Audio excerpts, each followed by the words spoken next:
Hey, what's up guys? So welcome back to my channel. All right, so in this video, what I'm gonna be showing you is actually dropping down my rear just a tad. So I go ahead and turn it around. Here we are, got my truck up. I got a head start. The rear axle elevated. I got some jack stands ready to go. I'm gonna do each side at a time. All right, so one side at a time.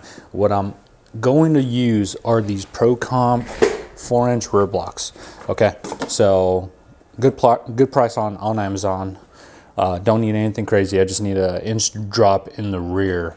So these fit the bill for like 140 bucks. They'll get the job done. This is all I need. I may or may not use the same U-bolts.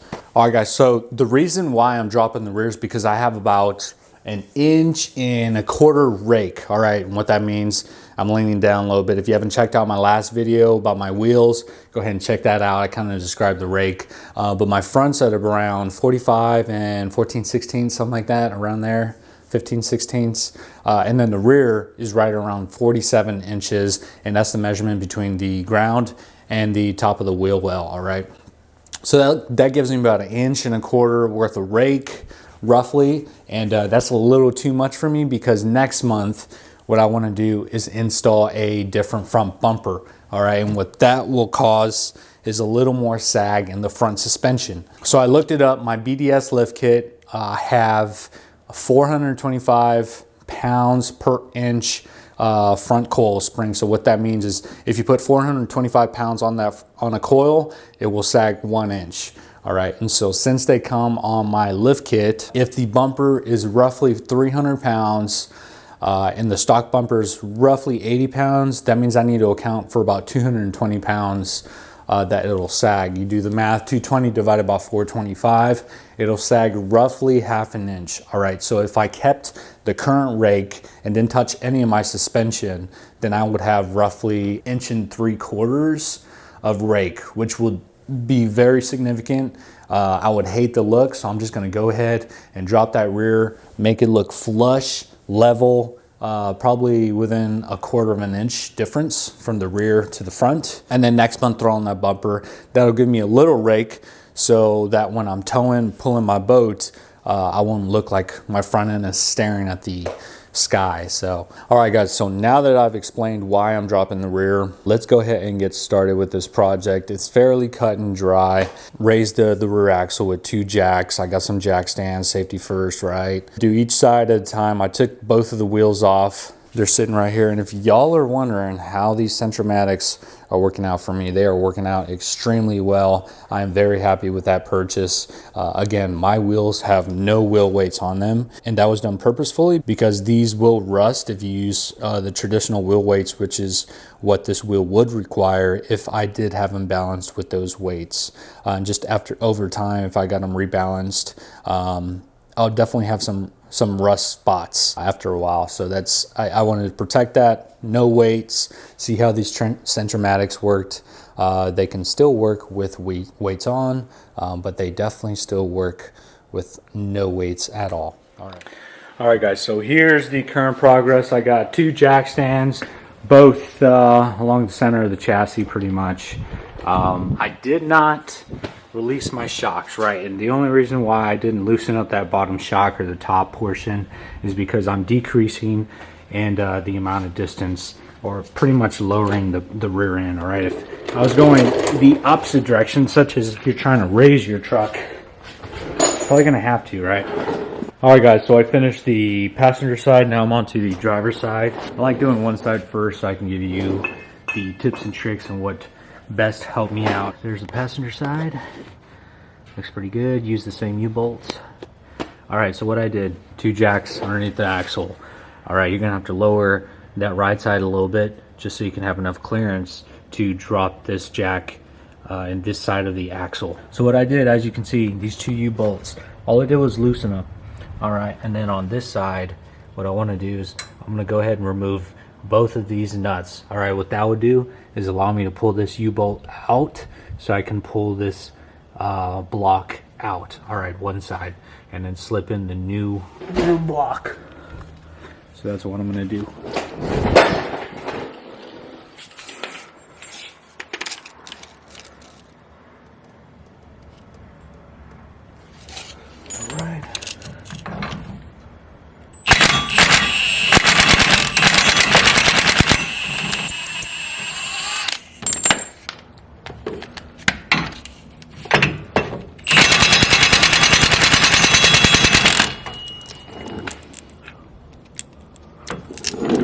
it up a little bit.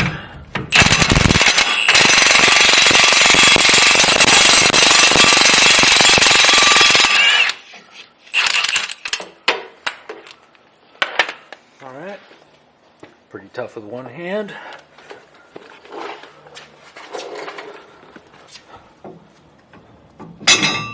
Something like that. All right, just enough clamps. Pull this out. All right. Go ahead and do a quick comparison.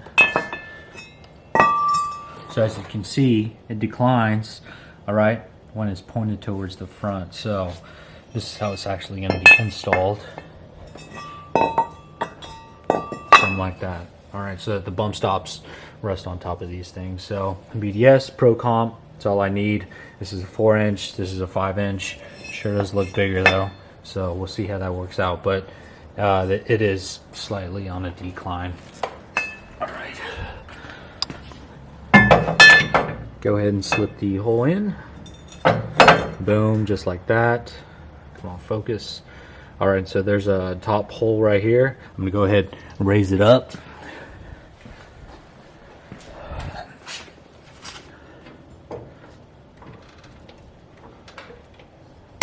Zoom in a little bit for you.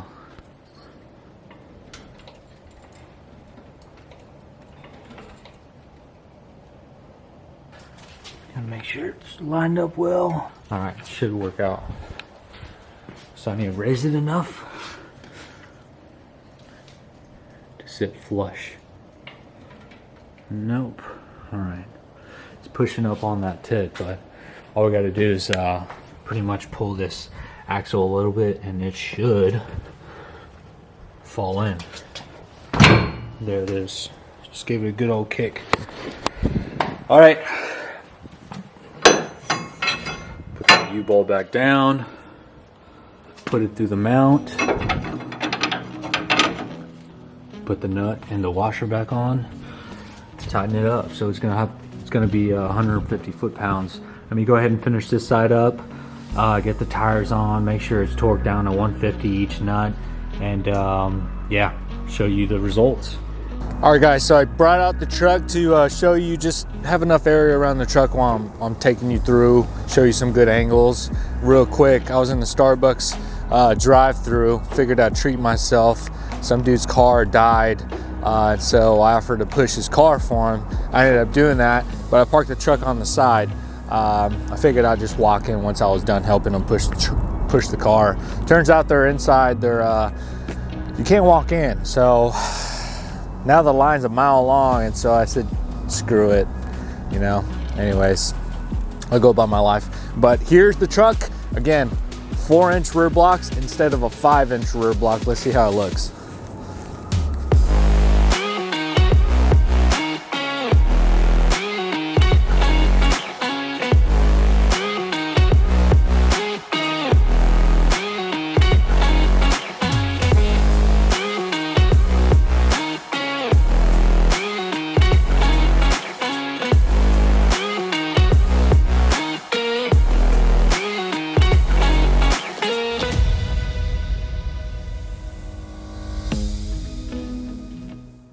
All right guys, so I'm not sure if you can see really the difference. If you haven't checked out my last video, you would see the difference in the rake, right? And I show you, I'll post a photo, but that's the difference, right? Now my truck is sitting completely level, right?